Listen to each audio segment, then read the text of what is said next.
Vayan a participar del coloquio, por favor, enciendan las cámaras, que es la condición que hemos puesto en el coloquio por razones de cercanía y otros.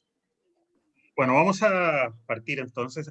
Está Germán por ahí, que es el encargado técnico técnico académico de la sesión.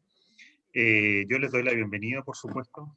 Eh, Hemos tenido, esta es nuestra tercera convocatoria y debo decir que la más exitosa. Habíamos tenido otras tan concurridas, pero parece que los nombres de los invitados arrasaron en esta ocasión y tuvimos una gran convocatoria y esperamos seguir. Tenemos un par de coloquios más todavía en el año, pero hoy día damos inicio a esta tercera reunión. Y como los que no han participado antes, como lo saben, no es una conferencia, es más bien una pequeña introducción, una breve introducción que en esta ocasión me toca hacerla a mí, y después vienen comentarios de dos invitados que tenemos aquí en esta versión, en este coloquio, que los voy a presentar en breve.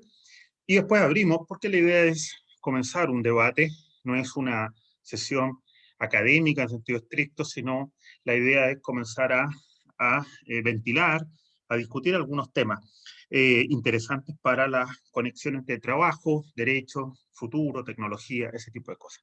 Bueno, y lo primero, el tema de hoy día, ustedes ya lo saben porque se inscribieron, por supuesto, es el tema de la cogestión, el tema de la participación de los trabajadores en la empresa, en la dirección de la empresa.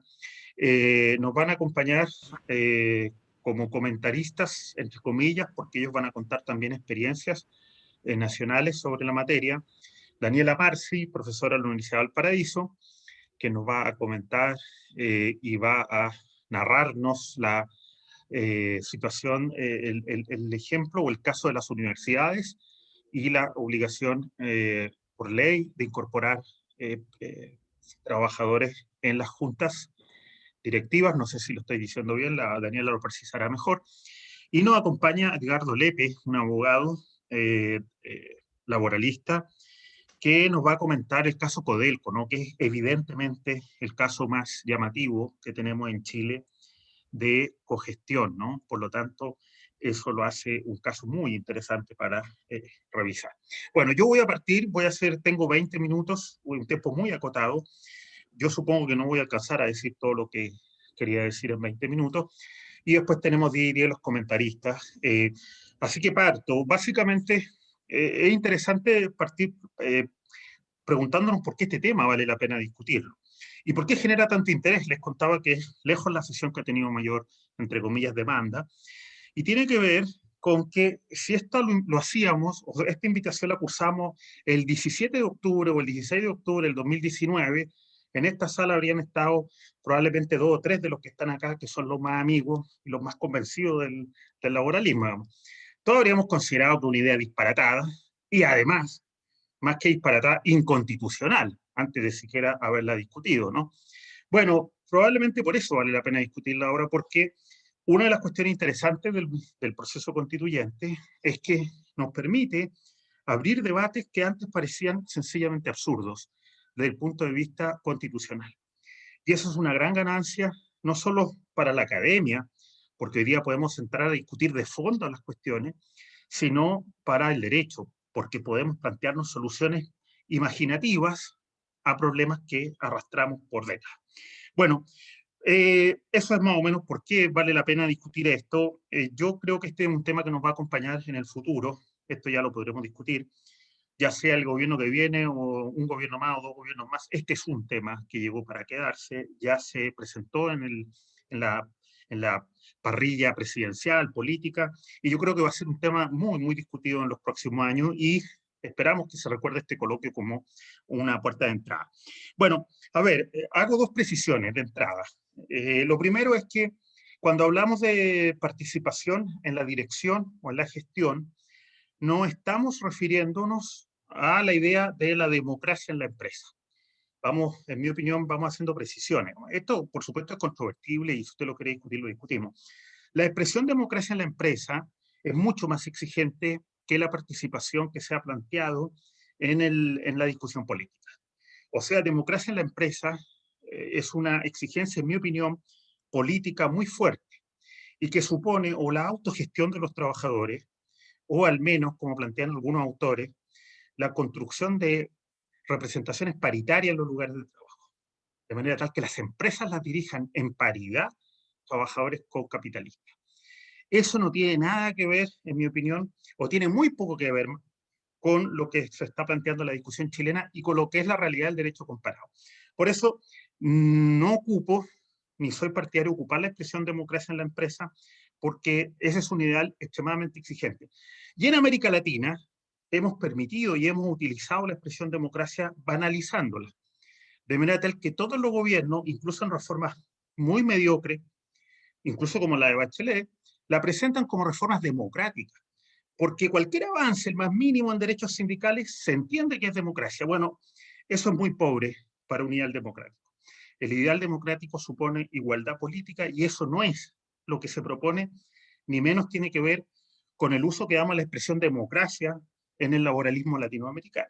Probablemente influyó por los españoles a todo esto, pero esa harina es otro costal.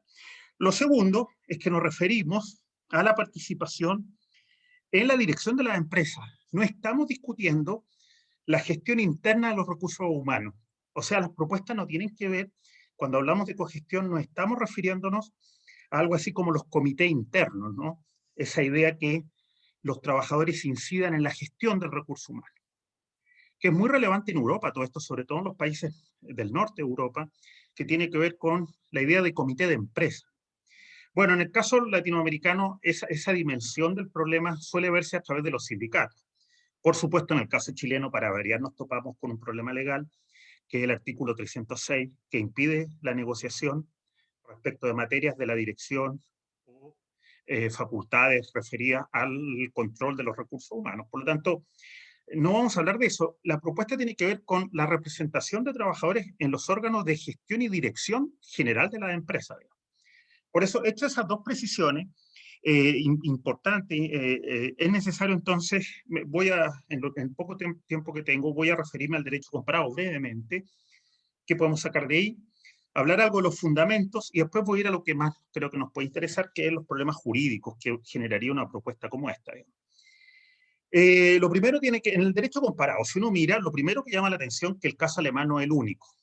Esto es bien interesante porque en nuestro país solemos hacer debates medios caricaturescos, ¿no? Entonces, cuando se planteó lo de la gestión, por supuesto, salió en el Mercurio y en todos los medios vinculados al sector empresarial, numerosas columnas contestando, etcétera, y todos cuestionando el caso alemán, etcétera. Bueno, déjenme decir que la cogestión o participación, como la estoy llamando acá, está presente en más de 14 países distintos, fundamentalmente europeos. Lo que pasa es que donde van los laboralistas chilenos a beber, justamente es donde no hay, digamos, que es la zona sur de Europa, Italia, España, etc. La presencia fuerte de la participación está en los países alemanes y nórdicos, fundamentalmente, con algunas otras presencias como Irlanda, etc. Pero bueno, usted me entiende lo que quiero decir. Eso es lo primero. Entonces tenemos una presencia bien general. Por supuesto, Alemania es el ejemplo, y aquí lo voy a tratar así, porque es el caso más antiguo, más fuerte, es el que ha generado influencia, etc. ¿Qué más podemos decir del derecho comparado? En general provienen de intervenciones legales, o sea, la participación de los trabajadores deriva de normas legales que se dictan al amparo del legislador ordinario. Esto en nuestro caso es interesante porque este es uno de los primeros problemas que plantea la cuestión. ¿Es necesario reconocer esto en la Constitución? ¿Sería interesante que esto sea parte del proceso constituyente? ¿O simplemente lo dejamos en el nivel de la legalidad y nos exponemos a las más que obvias objeciones de inconstitucionalidad que se van a levantar? Pero bueno, esto es lo primero. Entonces, en general son intervenciones legales, no están en las constituciones las fórmulas de participación. En tercer lugar, u otra consideración de derecho comparado, las fórmulas son heterogéneas. No hay un solo modelo de participación de los trabajadores en la empresa. Aquí hay mucha heterogeneidad, por así decirlo, y por supuesto que el modelo es la referencia del caso alemán, donde los trabajadores designan, vamos a ponerlo en términos chilenos, directores en la dirección en los órganos de dirección, con la salvedad que en el caso alemán hay dos órganos de dirección, que es extraño para nosotros porque hay una junta de dirección propiamente tal y una junta de vigilancia.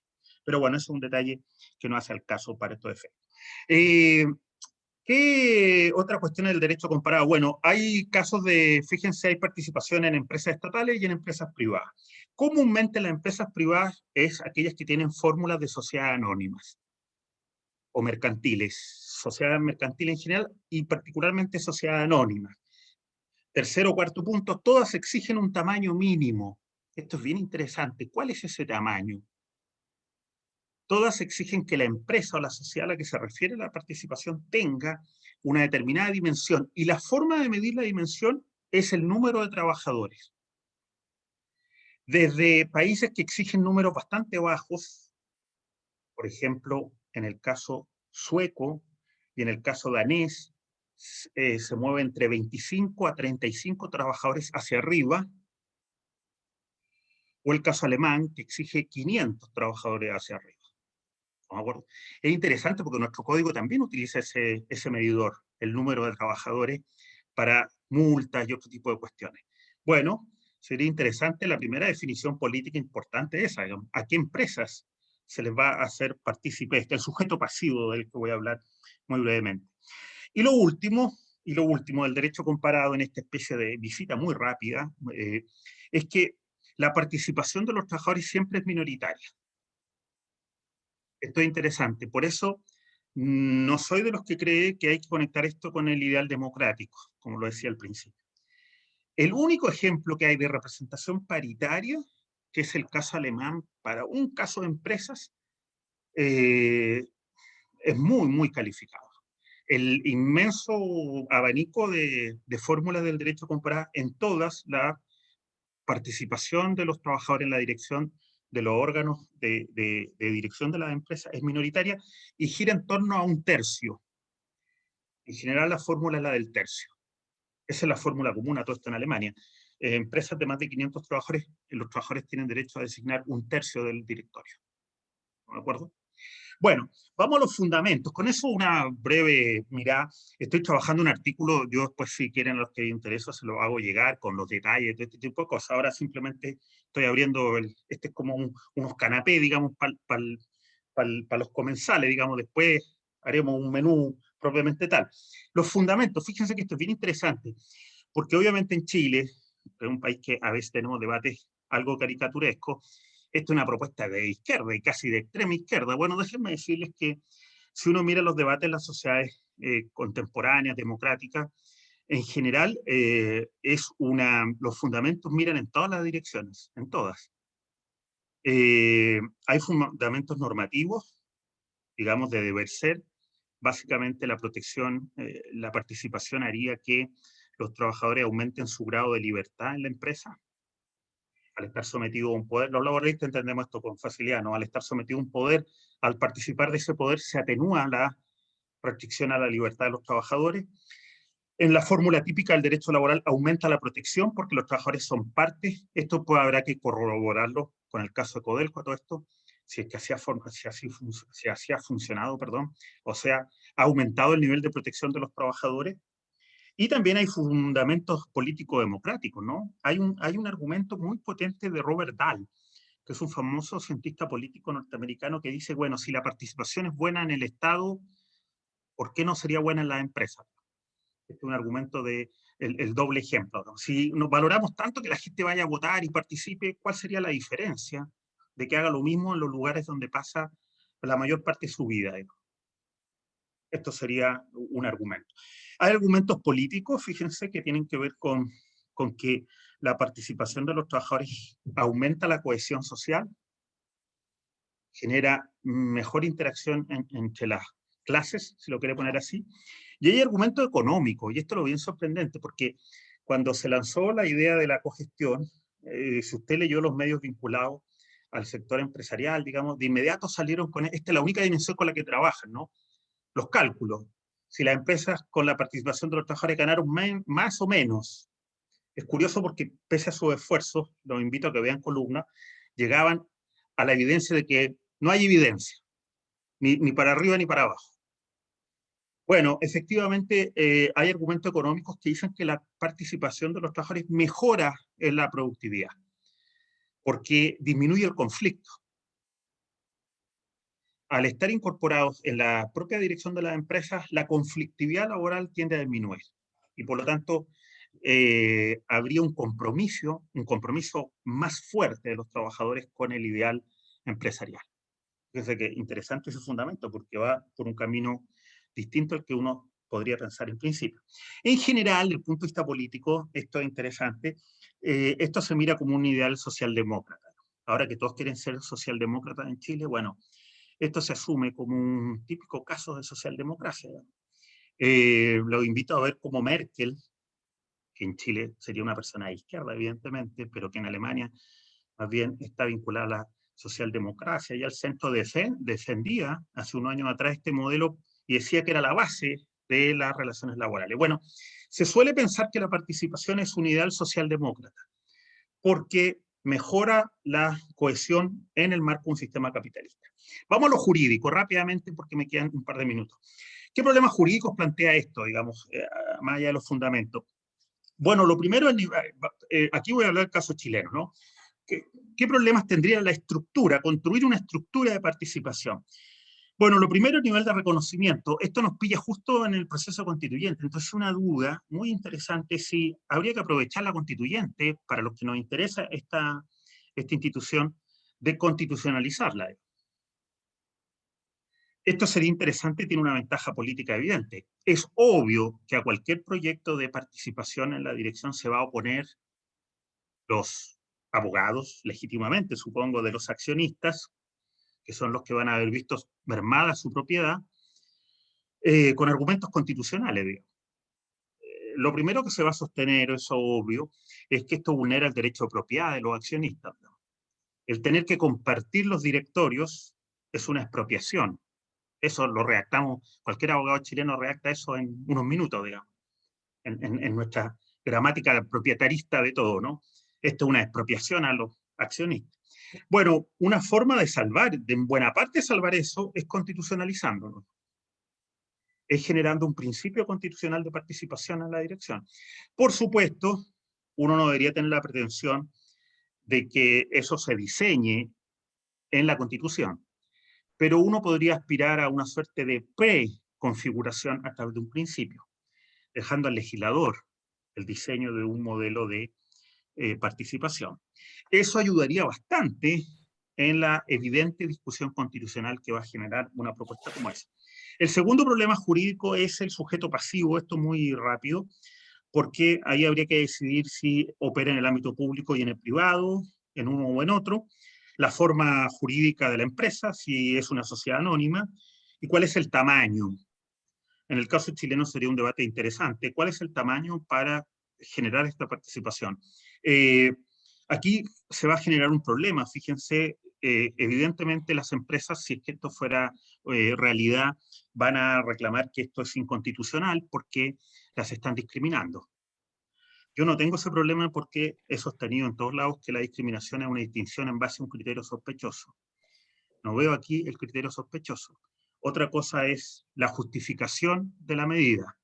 Por lo tanto, pero es evidente que ese problema se va a plantear. El problema central, el contenido no es muy problemático, el contenido es la designación en un directorio, eso es más o menos sencillo. El problema principal, jurídicamente hablando, y que le da título a este coloquio, es el sujeto activo, o sea, el titular del derecho. Y aquí vienen los problemas mayores, en mi opinión, en la construcción de esta institución, que tiene que ver con quién va a ser el titular de este derecho de cogestión o de participación. Aquí tenemos, para los que son laboralistas, saben que tenemos un clásico problema de la titularidad de los derechos sindicales, ¿no? Tenemos, por un lado, la posibilidad de entender que el sindicato es el titular y, por lo tanto, quien designa al representante es el sindicato, o sea, lo que se llama, a propósito de la huelga, titularidad orgánica, o sea, la facultad de designar corresponde al sindicato. Eso tiene un defecto, un problema evidente, que es que deja fuera a los trabajadores no sindicalizados de la participación en la designación. o decidimos que la titularidad es de los trabajadores en ejercicio colectivo. La clásica fórmula que todos conocemos de titular individual, pero en ejercicio colectivo. Y ahí no es difícil darse cuenta que en ese caso la designación de estos directores la haría todos los trabajadores. Digamos. Lo interesante es que, aun cuando tiene similitud con el problema de la titularidad de los derechos sindicales, no es exactamente igual el problema, en mi opinión. Porque a diferencia de los derechos sindicales como la huelga o la negociación colectiva, este derecho se ejerce básicamente en forma episódica. O sea, se designa y punto. Por lo tanto, admitiría, y esto es interesante tenerlo en cuenta, admitiría fórmulas variables. Me refiero a esto. Una posibilidad es que los sindicatos fueran los que designaran a candidatos y los votaran todos los trabajadores, por ejemplo. Sería una fórmula un poco extraña para nuestro derecho, pero no absolutamente imposible. Lo importante es que uno podría lograr dos objetivos al mismo tiempo, que los trabajadores participen y potenciar a los sindicatos. Pero hay que hacerse cargo, los que sean partidarios, que los sindicatos sean los titulares, qué se hace con los trabajadores no sindicalizados. Y además los graves problemas que generaría, o problemas complejos, porque tenemos un pluralismo sindical desatado. Digamos. ¿Cómo se ejerce este derecho en el marco de un pluralismo de 4 o 5 sindicatos en las mismas unidades o empresas? Eso supondría una complejidad añadida en el caso chileno. Bueno, aquí está el corazón del problema, digamos. ¿Cómo fijamos, este es el corazón del problema político, digamos, cómo fijamos este derecho en relación a los sindicatos? Les pasamos por el lado y por lo tanto potenciamos la representación de todos los trabajadores, un sistema, digamos, electivo, elección universal, o fijamos los sindicatos, el derecho, y con eso cumplimos un objetivo, que es potenciar a los sindicatos, o aparentemente se potenciarían. Vamos a ver la experiencia de Codelco, a ver qué nos dice sobre esto. Bueno, fíjense que esas serían más o menos las cuestiones. Yo tengo que terminar por tiempo, ya me pasé varios minutos, pero déjenme, esto es para abrir el debate, obviamente, pero esto tiene evidentemente objeciones, ¿no? Déjenme terminar con esto, ¿no? Vamos a escuchar objeciones evidentes. Por más que haya un marco constitucional, es obvio que la nueva constitución va a tener disposiciones sobre discriminación y propiedad privada, eso no admite duda. Lo de discriminación ya lo dije, digamos. En mi opinión sería muy difícil. Respecto a la propiedad, que es la gran objeción, yo tengo la impresión que es muy interesante discutir este tema a la luz de una nueva luz constitucional. Creo que en Chile se va a generar una nueva luz constitucional para mirar estos problemas. ¿A qué me refiero con una nueva luz constitucional? Me refiero a que la mirada que vamos a tener sobre la cuestión constitucional va a cambiar. Yo tengo la impresión que a mediano plazo va a cambiar relevantemente. Y esa nueva luz podemos sintetizarla en esta idea, ¿no?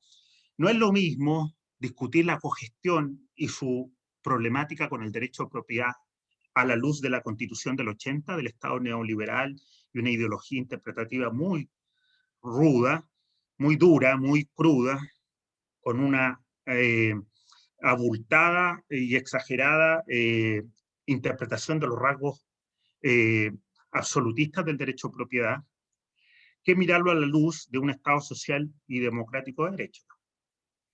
Y yo creo que hay dos componentes, con esto termino, para nuestro debate, que van a influir muy importantemente. Lo primero, es obvio que una nueva luz constitucional va a suponer, no tengo pocas dudas de esto en todo caso, uno, una mayor amplitud democrática, porque cualquiera sea la configuración de la nueva constitución, se va a ampliar el espacio legislativo. Fundamentalmente, el espacio deliberativo democrático, fundamentalmente porque, salvo que alguien tenga una predicción distinta, es obvio que el Tribunal Constitucional o no sobrevive o sobrevive en términos muy minimizados. O sea, incluso dada la configuración de la convención, yo apostaría porque ni siquiera va a sobrevivir. Ahora, incluso aunque sobreviviera, la versión que vamos a tener del Tribunal Constitucional no tiene nada que ver o no va a tener nada que ver con la que conocemos. Eso es muy importante porque el Tribunal Constitucional es el baluarte de la restricción del corsé democrático al poder legislativo. No por nada la expresión de Ateyana de tercera cámara tuvo tanto éxito. todos entendimos que reflejaba exactamente el rol que ha cumplido el Tribunal Constitucional, o sea, una tercera cámara no elegida que se superpone a las cámaras restantes.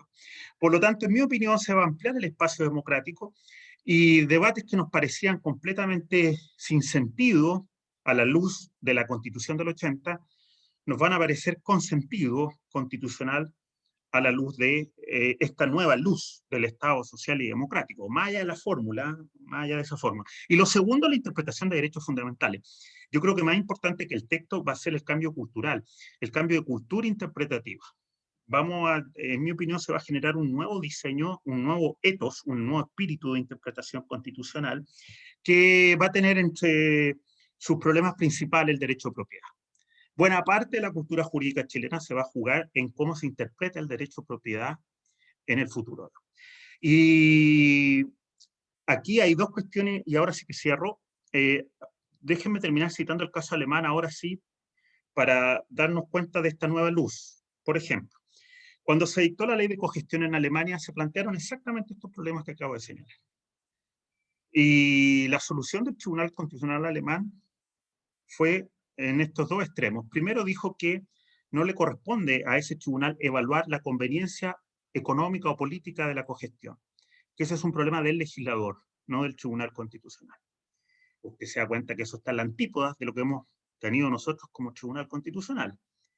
Nosotros hemos tenido una tercera cámara que ha valorado absolutamente todo, la conveniencia, la no conveniencia, la ideología o no de las propuestas.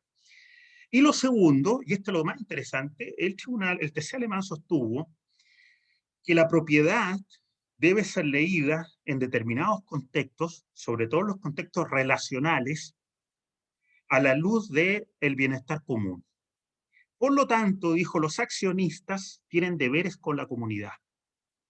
Uno de esos deberes es admitir restricciones si esas restricciones se justifican para mejorar la condición laboral de los trabajadores.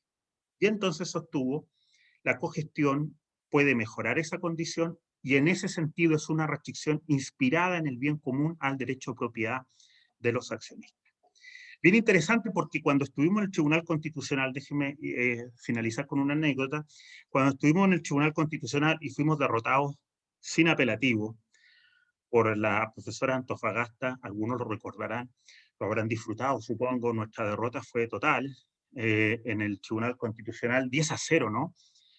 Javiera estaba ahí, Javiera Aravena. Los abogados de las AFP se oponían a nuestra argumentación en el TC, argumentando exactamente lo que dice el TC alemán para defender la cogestión, y es que la propiedad privada admite una lectura desde la función social y que los afiliados a la AFP debían soportar una limitación esencial a su disposición en función del interés de la comunidad que estaba expresado en la función social de la propiedad.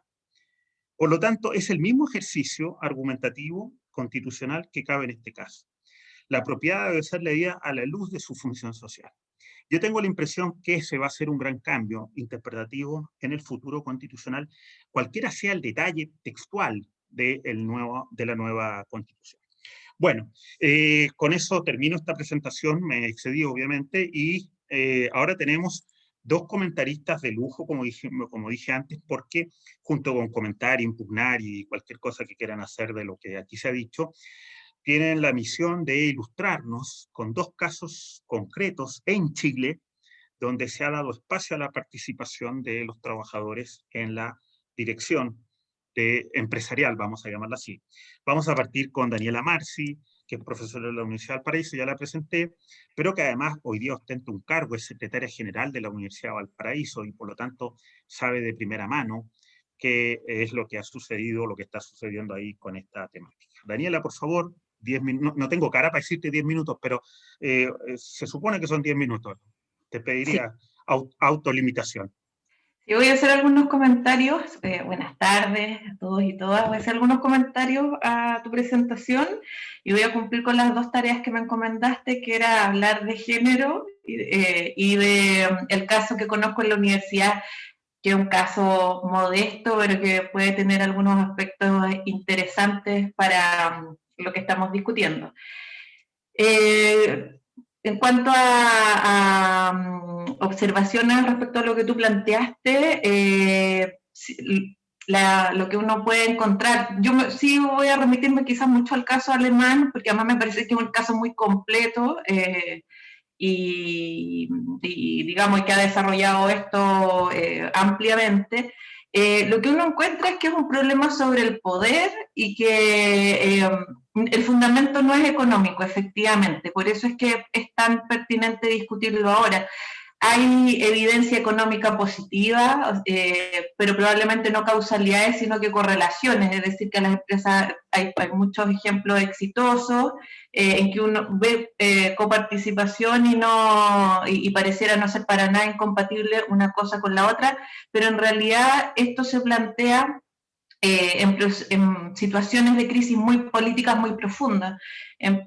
En primer lugar, en el año 1928 por las confederaciones sindicales y cristaliza como sistema después de la Segunda Guerra Mundial, cuando estaban pensando cómo reconstruirse en términos totales. Entonces, incluso si bien no podemos hablar de democracia en la empresa, como plantea José Luis, pero sí es una democratización, o sea, es una forma de ir, y es un camino muy específico de cómo repartir el poder dentro de la empresa.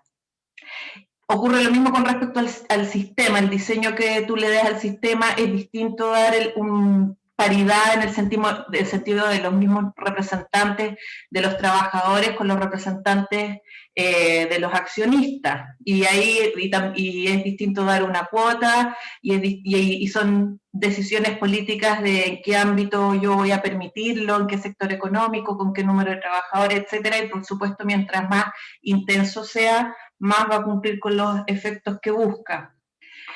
Me parece que en relación con el debate laboral, lo que produce en Chile sin duda es un cambio de eje en la discusión. Eso también hay que tenerlo a la vista. Este es un sistema que no se basa en el conflicto capital-trabajo.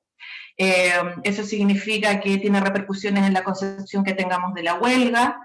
La huelga no se vuelve un derecho de última ratio y no un derecho amplio, extensamente garantizado, y plantea algunas dificultades para el que es representante de los trabajadores, porque implica participar en la toma de decisiones, acceder a información que tiene que custodiar.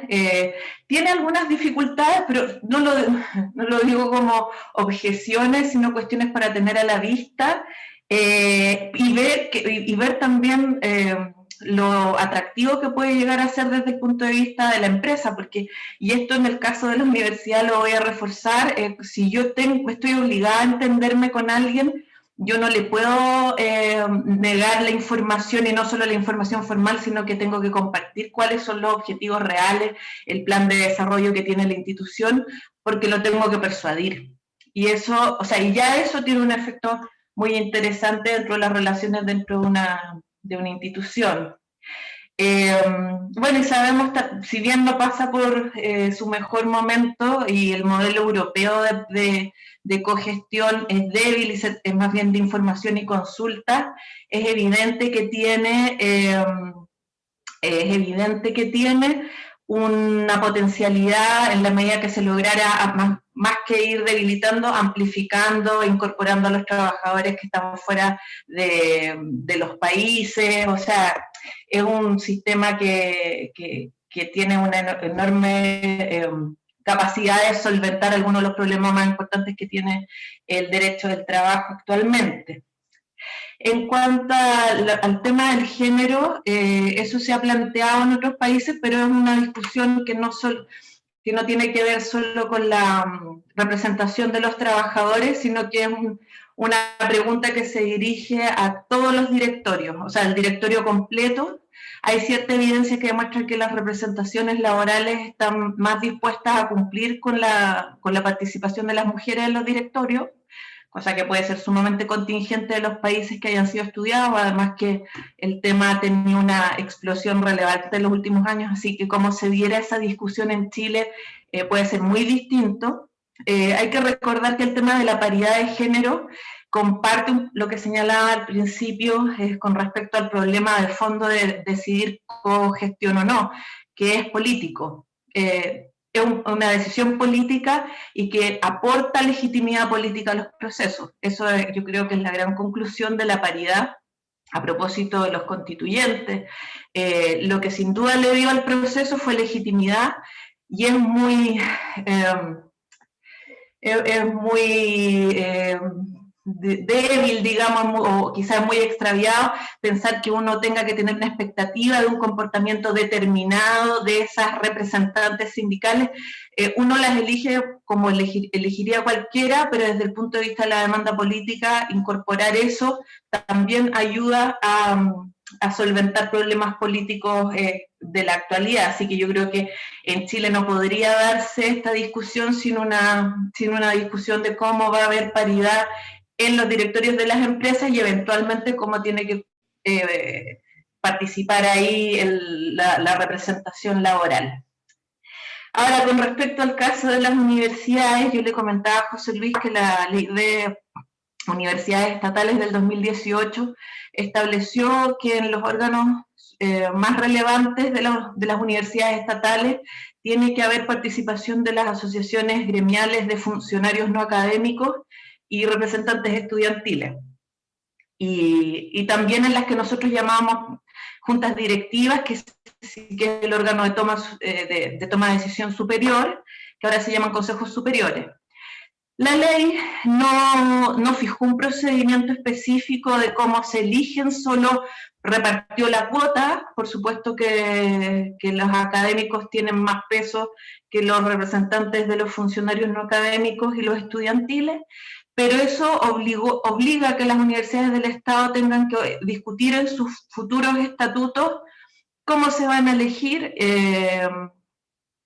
y repartirse, bueno, cuánto pesan los votos, o sea, darse un diseño, digamos.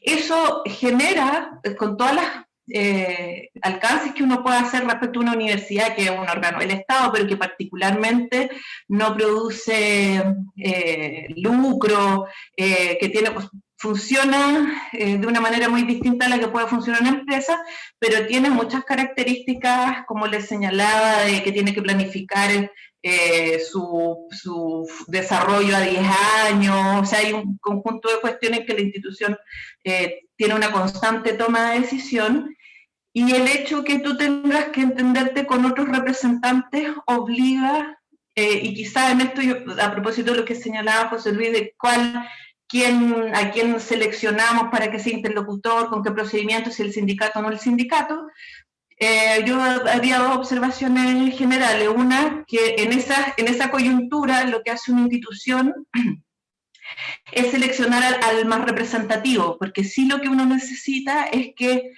sea alguien que te garantice legitimidad en la toma de decisión. Aquí no vale tanto buscar al que quizás uno pueda manejar mejor, pero sí al que te garantice que lo que se decida va a ser estable. Y lo otro es que, por supuesto, en estas coyunturas, los que tenían más poder suelen hacerlo valer mejor a la hora de fijar ese diseño. Es decir, las federaciones estudiantiles, que podríamos hacer las equivalentes a un monopolio sindical, es imposible eludirlas, pero, por ejemplo, si tenemos que hacernos cargo de asociaciones gremiales de acuerdo a nuestra legislación, uno se encuentra que hay tantas como el quórum permita, y ahí se vuelve un poco más complejo determinar quién entra cuando se da este tipo de discusión. Pero sin duda que detona una democratización de las relaciones al interior de la institución, y que es un proceso deseable y que por algo se están dando en estos últimos años también. O sea, esto que debería quizás haber sido algo evidente hace 30 años, solo se produjo hace 3. Esas son las observaciones que yo podría hacer. Gracias. Muchas gracias, Daniela. Después vamos a abrir la palabra para comentarios, preguntas, etcétera. Bueno, le damos la palabra a Edgardo Lepe, que es abogado laboralista, asesor de sindicatos y particularmente sindicatos de Codelco, Y bueno, le doy las gracias de ya, Edgardo, por haber aceptado la invitación, y él nos va a explicar o comentar el caso Codelco, que es muy atractivo porque es el más relevante que hay en Chile. Así que, Edgardo, te doy la palabra. Muchas gracias, José Luis, y saludar a todas y a todos. Lo primero es pedirle disculpas si me he tenido que parar y hay algún ruido ambiente, porque estamos en una parte propia de la labor que desarrollamos. Se inició un proceso de negociación colectiva arreglado en División Andina, en el Codelco de Chile. Hace 12 años que no había negociación reglada, siempre habíamos estado en negociación en lenguaje minero anticipada, no reglada para ser más preciso desde lo jurídico. Y estamos en la etapa ahí respondiendo a las impugnaciones que hizo la empresa, no respetó piso, negociación, una serie de situaciones, así que nos han tenido trabajando como equipos jurídicos de esta negociación, así que les pido las disculpas de rigor. Pero de ahí yo había mandado, no sé si Germán puede compartir pantalla, una pequeña presentación con 2 o 3 datitos mínimos, que los puedo ir comentando igual. Que, Sí, tengo la presentación, pero también le habilité los controles para que usted pudiera compartir pantalla. No sé cómo ya, lo voy a intentar yo, perfecto. Y si no, lo hacemos, no tiene mayor dificultad. Ahí, ¿se ve? Sí, se ve. Sí. Perfecto. A ver, lo primero que me interesa ahí es destacar brevemente, de una manera muy simple, el marco regulatorio, ¿no? Tenemos el decreto de ley 1350 del año 1976, que fue el que creó a la Corporación Nacional del Cobre. Y esto, en lo pertinente, ha sido actualizado por varias leyes, en particular respecto a la ley 20.392 de noviembre del año 2009, y que vino a modernizar la gestión de Codelco, a lo menos intentarlo, y también respecto de la modernización de su estructura orgánica y conjunto de normas internas de Codelco. En lo medular, y trataré de apuntar a las características propias de esta empresa, de este gigante que es Codelco, para señalarles que al directorio le corresponde la dirección superior y administración de la empresa. Y en lo particular, respecto a una cogestión entre sindicatos, empresas, podemos señalar que el directorio de Codelco está conformado por 3 directores nombrados por el presidente de la República a su entero arbitrio. Estos son de confianza y de nombramiento exclusivo del presidente de la República. También existen otros 4 directores, que también los nombra el presidente de la República, entendiendo el carácter estatal de la empresa, pero a partir de una terna propuesta por el Consejo de Alta Dirección Pública. Y ahí hay todo un procedimiento previo de pertinencia, de requisitos, etcétera, etcétera. Y en lo particular, existe esta figura de que se designan también por el presidente a través de una quina que se propone por los trabajadores de la corporación. Y acá se designan a 2 integrantes del directorio. En este caso, valga la explicación previa, señalar que, recuerden ustedes que en Codelco están definidos claramente los estamentos. Entonces tenemos un estamento clásico, el rol B, el operario, nosotros decimos el que trabaja, está el rol A, que son los supervisores, los jefes directos, y cada uno de estos estamentos, que son los trabajadores, para la lógica del decreto de ley 1350, designa un propio representante a través de una quina, y de esa quina el presidente de la República elige. Se da la particularidad, y esto es uno de los aspectos a señalar, que este sistema ha tenido dificultades lamentablemente, originados desde el propio mundo sindical. Y ahí voy a retomar en esa parte. Señalar, sí, que en este caso de los directores, los 2 directores o directoras laborales, o sindicales en este caso, duran 4 años, pueden ser nuevamente designados por nuevos periodos, son remunerados, y en particular quiero destacar que tienen todas las facultades que tienen los demás directores. Solo a manera así muy de resumen, designar y remover al presidente ejecutivo, aprobar y enviar al Ministerio de Hacienda los montos de ingresos y excedentes que transferirán al fisco, por todo lo que saben de la ley de reservada del cobre y otros, y las leyes que la han ido actualizando, elaborar presupuesto anual, constituir comités al interior, disponer el traspaso al fisco de las utilidades, todos los informes, constituir y participar en corporaciones y otras sociedades, autorizar la contratación de empréstitos internos o externos, y por cierto, una cosa muy importante, entre Codelco, designar a las personas que van a ejercer los cargos directivos tanto en la empresa como en las filiales y las empresas coligadas. Ahora bien, en el caso específico de Codelco, yo quiero señalar que la situación, primero una evaluación, después un breve diagnóstico de lo que actualmente sucede, y quizás hay algunas alternativas de mejoras tendientes a fortalecer. Yo creo que la evaluación a todas luces y en una sola afirmación ha sido positiva. Ha sido positiva desde el mundo de los trabajadores y también ha sido positiva desde el mundo de la empresa.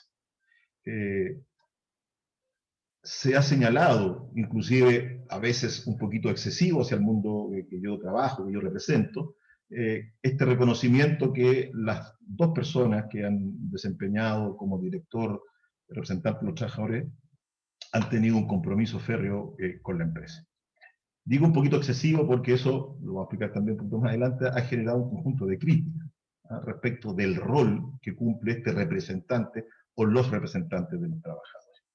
Hoy día, a nivel de la Federación de Trabajadores del Cobre, que es el organismo de grado superior que reúne a todos los sindicatos de rol B de las distintas divisiones de Codelco, inclusive algunos de Anglo American S.A., puesto que Codelco tiene participación en sociedades con ella, me refiero a sindicatos del soldado, de Chagres también. Esperemos que en el futuro estaban viendo la posibilidad algunos de los bronce incorporarse también.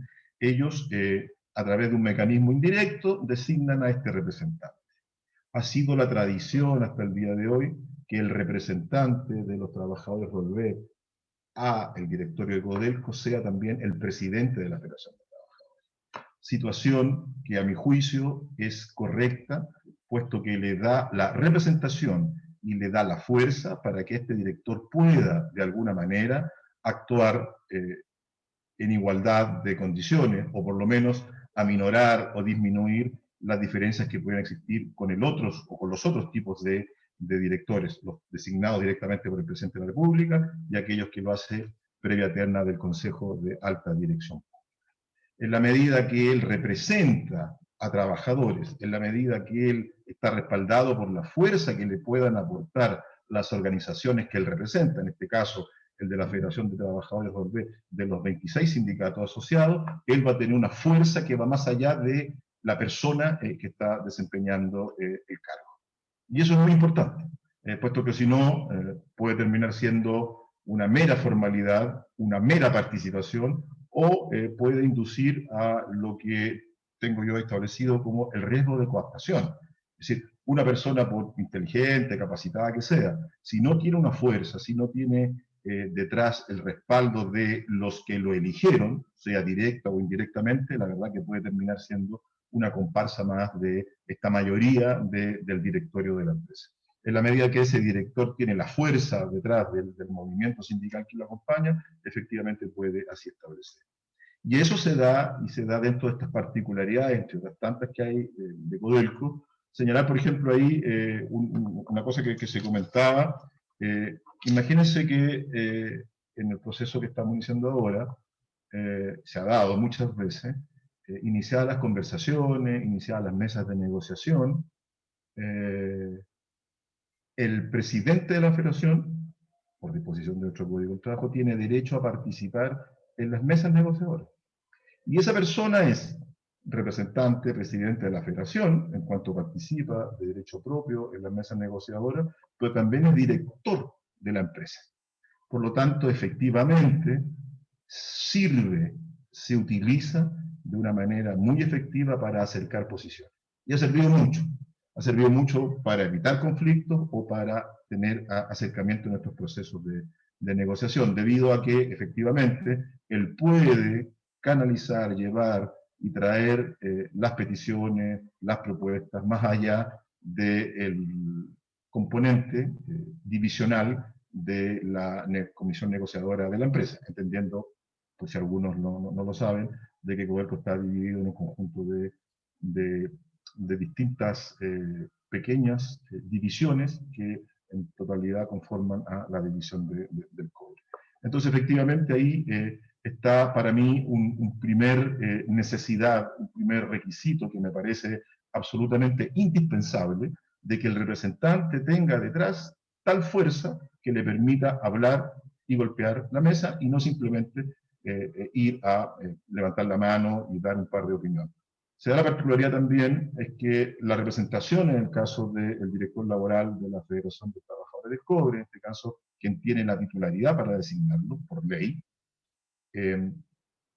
lleva y conlleva la necesidad de actuar a un nivel de propuesta y de análisis técnico muy profundo.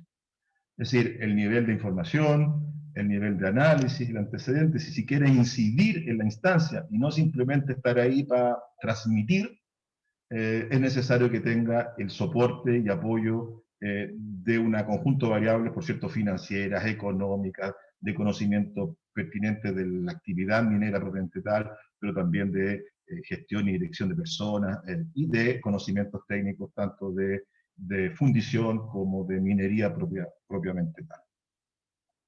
Ahora, también hay que hacerse cargo de los riesgos. Uno, en una debilidad, puede ser el riesgo de cooptación, pero también respecto a eternizar a una persona ocupando este lugar privilegiado, puede llevar también a ciertas complicidades que el día de mañana puedan malentenderse y desfigurar el espíritu del espacio de participación. Recordar que el director representante de los trabajadores Rolvé, que es la situación que yo más conozco, en cuanto a representa a los trabajadores y en cuanto a la visión del mundo sindical en la gestión y en la dirección de la empresa. Y si en algún momento se tiende a separar, a perder, a una suerte de desviación de empiezan a surgir conflictos, por tanto, al interior de la federación. Y esto que lo digo no es solamente potencial, porque es la situación que nos encontramos hoy día. El anterior director representante de los trabajadores en el directorio del Rolvé, designado por la Federación de Trabajadores del Cobre, Raimundo Espinosa, venció su periodo en el mes de marzo. Los conflictos internos de la federación llevaron a que surge una quina muy trabada, muy cuestionada por divisiones, particularmente liderada por la división El Teniente, hoy día la más productiva dentro de Codelco, diciendo que, bueno, no los voy a aburrir con las lógicas y las peleas propias del mundo sindical, pero eso les llevó a bloquear una serie de cartas diciendo que no era 100% representativo, de que se exigía que en el sistema de elección, que es indirecto, a nivel del consejo directivo, de 15 representantes de las distintas zonales, de que componen la federación y todos sus sindicatos base, entonces fue el mejor momento para que el gobierno de Piñera, dijera, mira, frente a este ruido, yo no designo a ninguno de los 5. Y hoy día ya se ha cumplido más de un año en donde los trabajadores representados por la federación, los sindicatos asociados en la Federación de Trabajadores del Cobre, los Rolvé que yo les señalo, está sin representante de la empresa. Está funcionando con un director legal. Entonces ahí el mundo sindical se ha, de alguna manera, faenado este espacio, producto de las propias debilidades y las propias logias del mundo sindical. Entonces han surgido con fuerza las voces de decir que sea incompatible el cargo de presidente de la federación con el cargo y con la representación en el directorio. Pero yo ya señalé mi mirada. Yo creo que hay que eso cubrirlo desde otra perspectiva.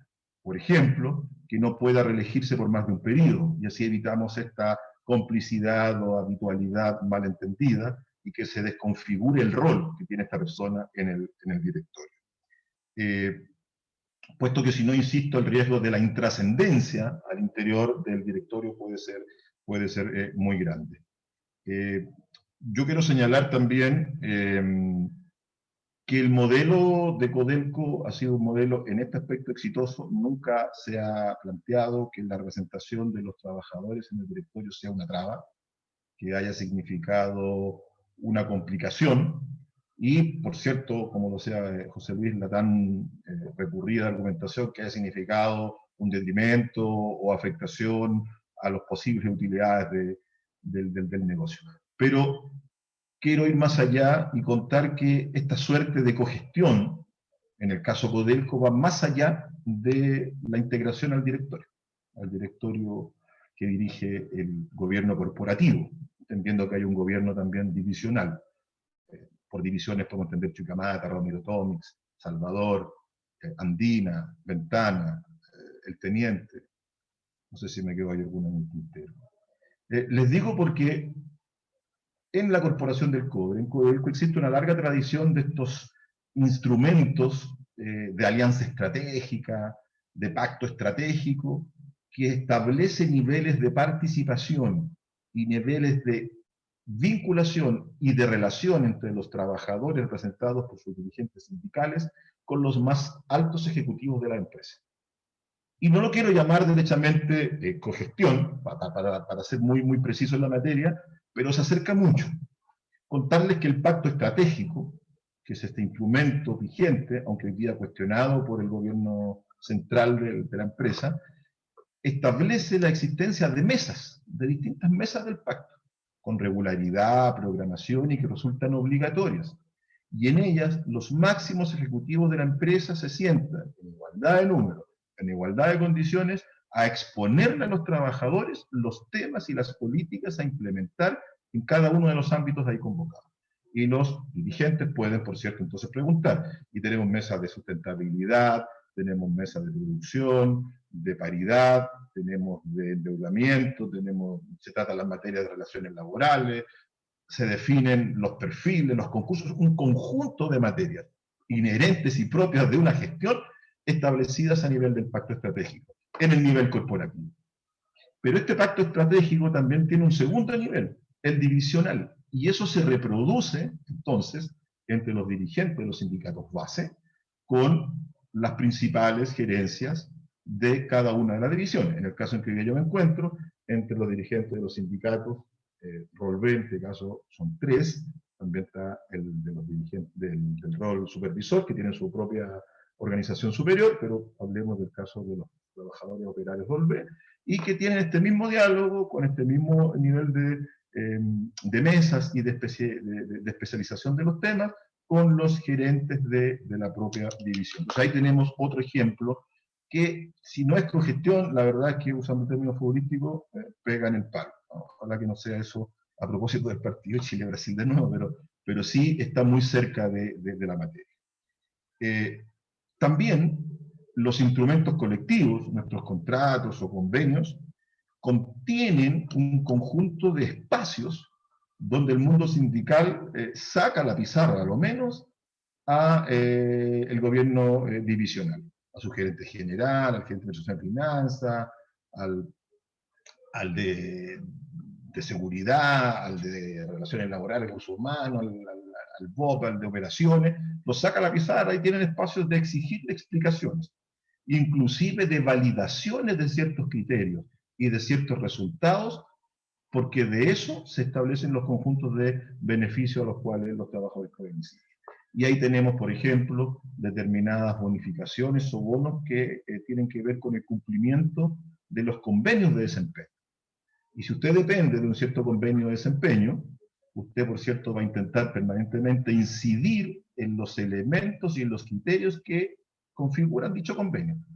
Y muchas veces la empresa determina uno, y producto de la gestión consagrada a los instrumentos colectivos, y muchas veces por solo gestión sindical, se ha logrado modificar en favor de los trabajadores determinados índices que permitan un mayor resultado positivo de estas bonificaciones, principalmente respecto de utilidades en la gestión permanente. Entonces ahí tenemos también otro nivel consagrado en los instrumentos colectivos. De ahí que son momentos muy estelares en la vida interna de Codelco en las negociaciones. No solo se juega el BTN, que puede ser muy grande en algunos momentos, no solo se juega determinados beneficios como salud, sino que se juega en espacios de este nivel, que son verdaderamente, a lo menos, de algo muy parecido a lo que pudiera ser una gestión en el día a día, ya no solo en el gobierno máximo corporativo, sino también en la gestión y administración de la empresa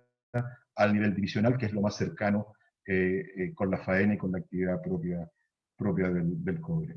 En eso, y quizás para terminar y quedar abierto ahí a cualquier tipo de consulta o particularidades que a alguno de ustedes le interesa ver más, es señalar que de lo que uno ve, yo creo que hay empresas del Estado que están en condiciones de poder dar un paso semejante.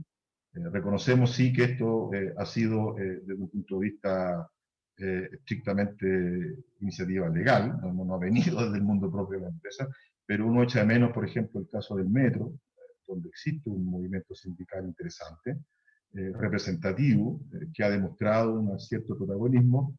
Uno pudiera pensar que se puede también incorporar por el legislador en este catálogo de empresas que sí tienen cierto nivel de participación o gestión en la administración. Y hacia el mundo privado, por cierto, me remito a todo lo que José Luis nos señaló, como también en el caso de la Universidad de Daniela, pero también puede existir los fomentos. Yo creo que acá, a través de la parte que más le interesan a los privados, que son los temas tributarios y otro tipo de cosas, efectivamente también podría haber un cierto incentivo a incorporar desde ya la participación en mejores niveles de los trabajadores en la gestión de la empresa. Eso es lo que me gustaría referir, pero insistir, José Luis, que dispuesto a cualquier consulta que se me quiera. Ahora vamos a eso. Gracias, Edgardo, por la completa exposición. Bueno, ahora la estructura del coloquio es que podamos conversar, está abierta las palabras. Si pueden poner el símbolo de pregunta en la pantalla, así los que quieran preguntar, comentar, damos una primera vuelta si es que hay gente interesada. Vamos entonces a ver quién quiere lanzarse a la piscina.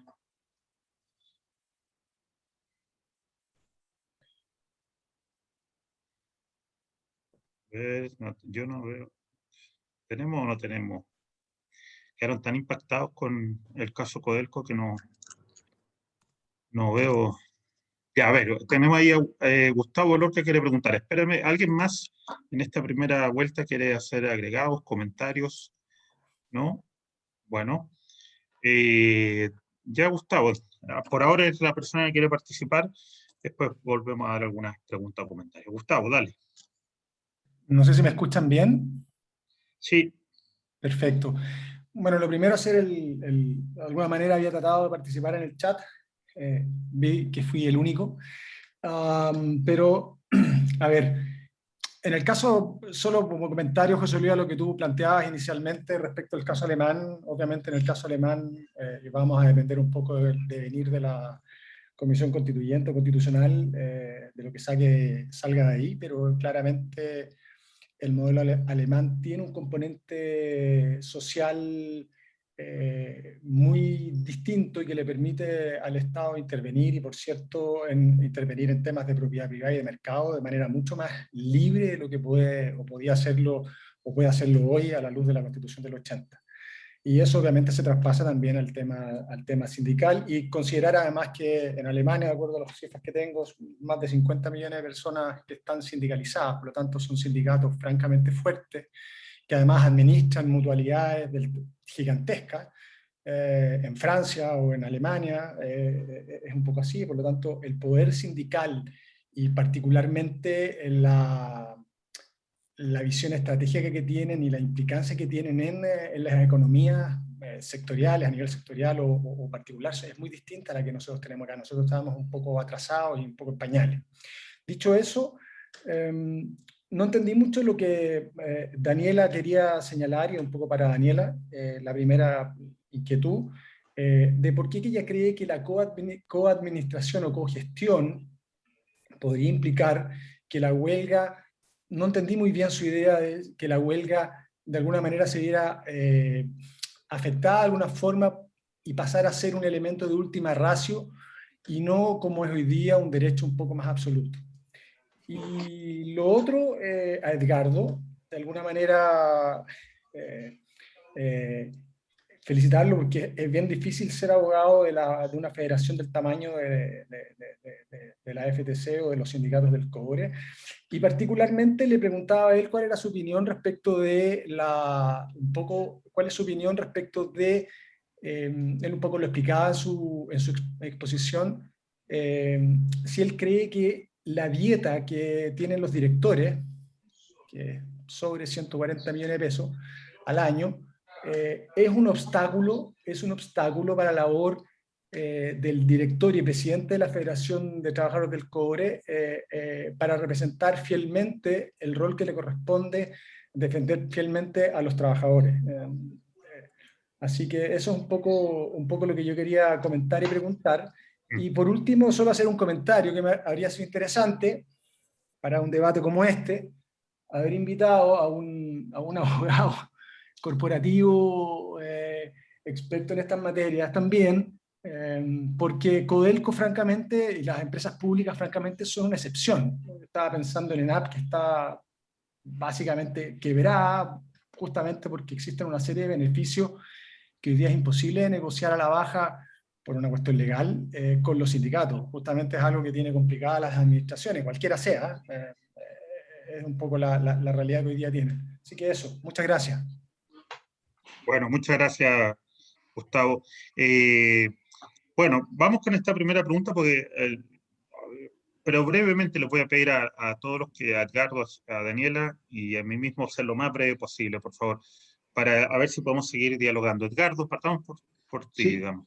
brevemente, yo espero que una dieta no sea un obstáculo para la persona.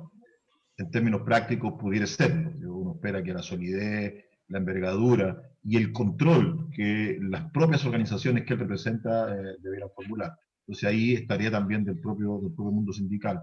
Ahora, efectivamente, yo creo que la dieta de este director, sea igual que los demás, también tiene que ver con el espacio de igualdad que él debe tener. Si no, efectivamente puede quedar relegado a un espacio.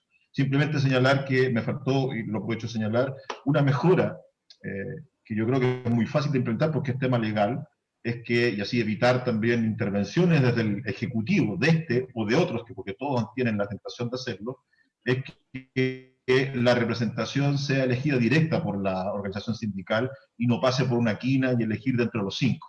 Porque dentro de los 5 puedo tener ahí un margen para elegir el más cercano a mi administración, y a su vez se permite, y también quizá hay un poquito de efecto, de para asegurarme yo y no tener este defecto, porque podrían no elegir al presidente de la federación, entonces me acompaño de otros que no tengan mucho perfil y voy generando también ciertos niveles de postergación, etcétera. Entonces, en la medida que la federación pudiera elegir, este es nuestro representante, cumpliendo, por cierto, todas las exigencias que impone la ley de inhabilidad y otro tipo de cosas, podríamos también fortalecer y limitar como, no sé, máximo un periodo más, cuál sería un máximo de 8 años para evitar otra cosa y ser coherente también con otras instituciones del...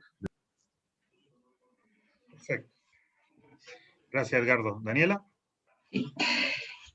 Bueno, lo que yo planteaba a propósito del derecho de huelga, más allá de que podría decir puntualmente en Alemania no está en la Constitución, o sea, y es un derecho, entonces, que empieza a tener una fisonomía que tiene que ver con este sistema, porque en el fondo los sistemas tienden a tener algún tipo de equilibrio, y entonces, si tú das cogestión, implica que el representante sindical participa de la toma de decisiones que además no tienen que ver primordialmente con la permanente mejora de las condiciones de trabajo de los trabajadores, sino que con todas las decisiones de la vida empresarial, y eso le establece un sistema de responsabilidades ante los accionistas, porque es un director, tiene deberes de secreto. Y por otro lado, es el representante de los trabajadores, y eso vincula a la organización sindical y le establece ciertos límites con respecto a las materias en las que puede establecer conflictos.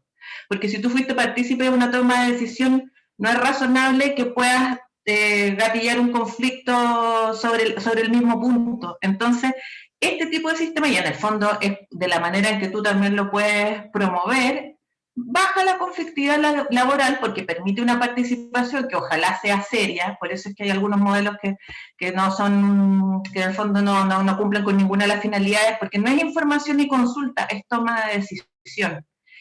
Y entonces genera culturas en que el conflicto está limitado, más allá de que tú me podrías decir, bueno, y si nosotros queremos poner huelga como derecho fundamental igual, pero es que el sistema tiende a tener su lógica y a sus equilibrios.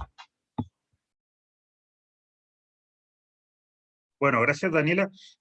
Una precisión respecto a lo que me preguntaba Gustavo o me hacía la observación. Ojo, la naturaleza del coloquio no es un debate académico, no estamos ni político tampoco, no es un debate, es más bien el formato es abrir discusiones en un sentido jurídico, llamémoslo así, con su componente político, pero por eso no es que, como solemos ver en los debates, quizás en todos lados un representante de eso, no es el sentido de este formato. Eso se lo explicó a Gustavo en ese sentido. Respecto al caso alemán, ojo, yo no soy partidario de hacer esta...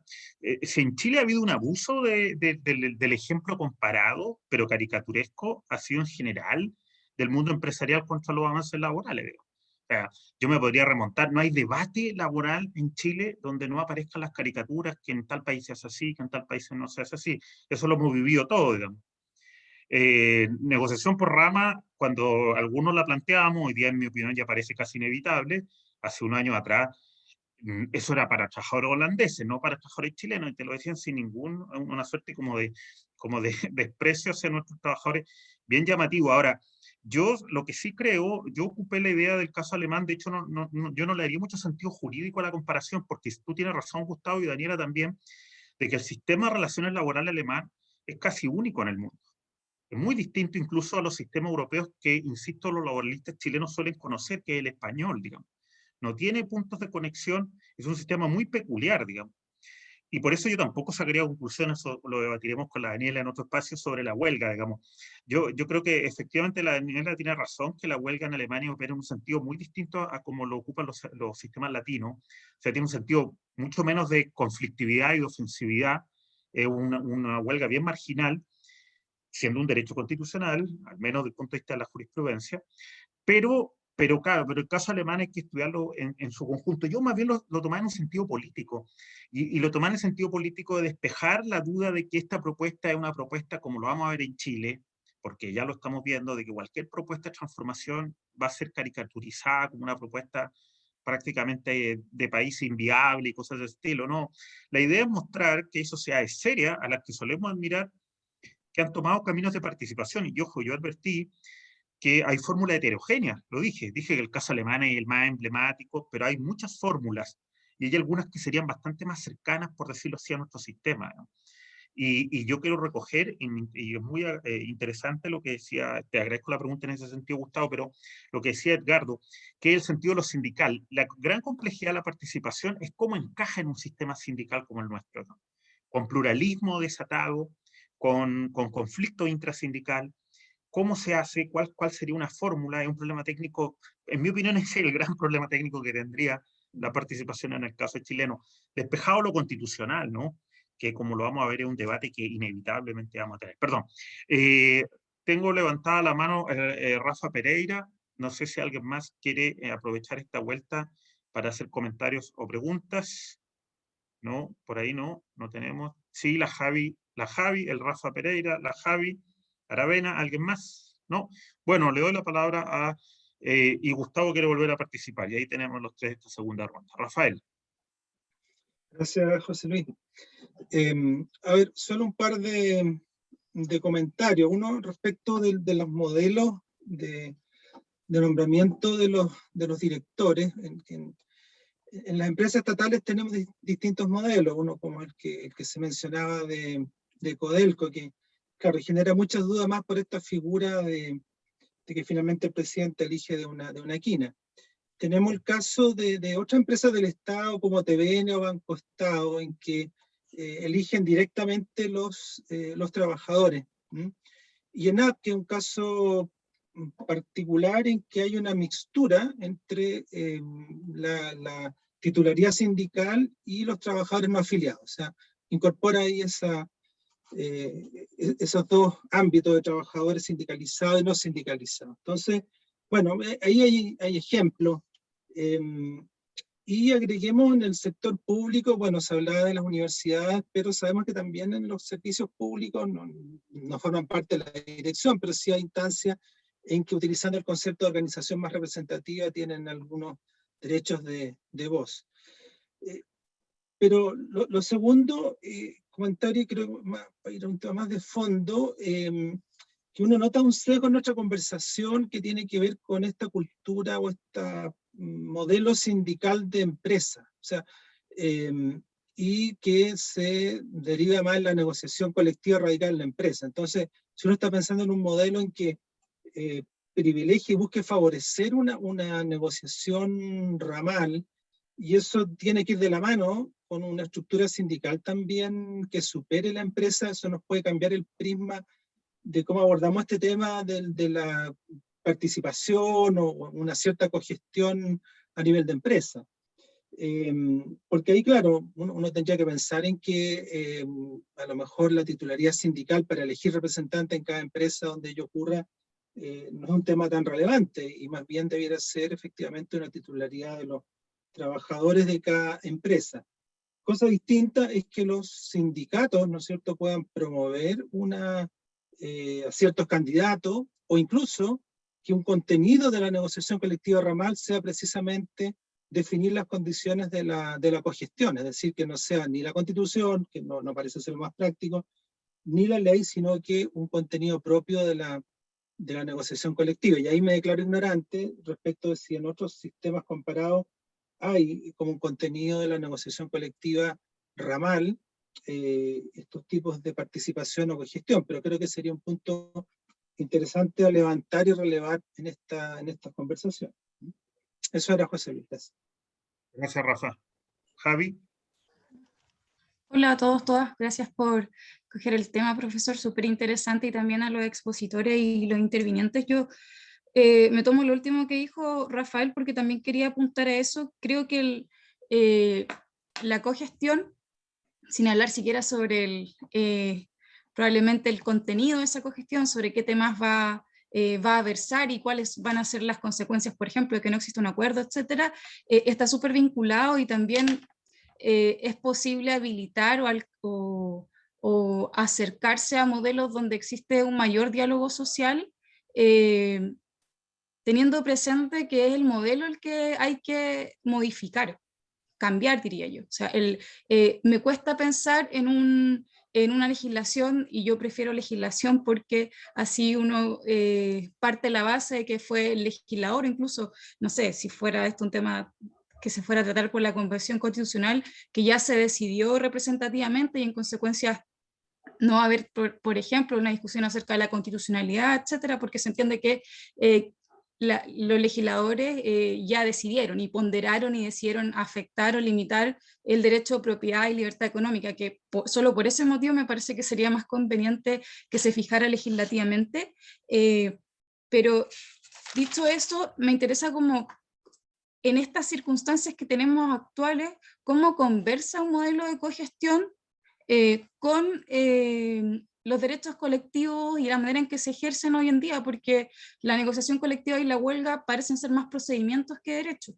Entonces ahí necesariamente hay que avanzar, hay que avanzar precisamente en centralizar el sindicalismo, porque hoy lo tenemos en un nivel más descentralizado posible, que es la empresa. Entonces, me parece difícil, y entiendo también la observación que hace Gustavo, Lorca, si mal no recuerdo, de cómo, o sea, de esta dificultad de pensarlo o plantearlo si son sistemas tan distintos. Yo creo, imagino y tengo la esperanza de que el modelo va a avanzar hacia eso, ¿no? O sea, hacia la participación de y los trabajadores, con un objetivo de otorgarles poder, de que lo acumulen, pero esto en coherencia, por supuesto, con la garantía de derechos fundamentales colectivos. Entonces, esa es una primera observación que me parece importante tener en cuenta en cualquier discusión, porque estas son discusiones que vienen y que necesariamente vamos a tener que preguntarnos qué tipo de huelga queremos si estamos hablando de cogestión y de acumulación de poder de parte de y los trabajadores. Y por otro lado, me parece importante, y aquí yo también ignoro mucho sobre esto, más allá de que los modelos yo siempre he entendido que son ejemplos, es qué va a implicar esa cogestión, o sea, qué va a pasar sobre los temas que se van a habilitar, que se decían, por ejemplo, por los integrantes y los trabajadores, más allá de cómo se han escogido. Ejemplo, ¿qué temas? Porque a mí me parece que la discusión de parte de y los empresarios va a ser precisamente si ya van a a ver, van a aceptar que va a existir, por ejemplo, la cogestión. Yo creo que la discusión va a ir acerca de los temas respecto a los cuales se requiere acuerdo de los representantes de y los trabajadores, y ahí creo que los ejemplos actuales que existen de empresas estatales o incluso las propias asociaciones de funcionarios cuando tienen que discutir por ejemplo, encasillamiento, etcétera, son experiencias importantes porque no creo que los temas que se decían discutir en los directorios, o sea, los tipos de temas, por ejemplo, no sé, management en relación a cuestiones más de inversión. Creo que ese tipo de decisiones tienen que ser pensadas previamente respecto al modelo también de cogestión. No sé si me voy a entender muy bien, pero creo que esos temas del detalle van a ser importantes ya para avanzar en esa discusión. Y por otro lado, me parece interesante lo que señala Daniela respecto a que se cambia el eje de la discusión cuando ya el problema no se basa en conflicto capital-trabajo, y aquí yo lo entiendo porque me permite hacer una pequeña observación y recordar que el mensaje de la reforma laboral, uno de ellos era una constatación de que los conflictos en Chile son inorgánicos, que cuando existe el conflicto y se presenta es brutal o es muy hostil, precisamente porque no acostumbramos a que las trabajadoras y trabajadores dialoguen con la empresa.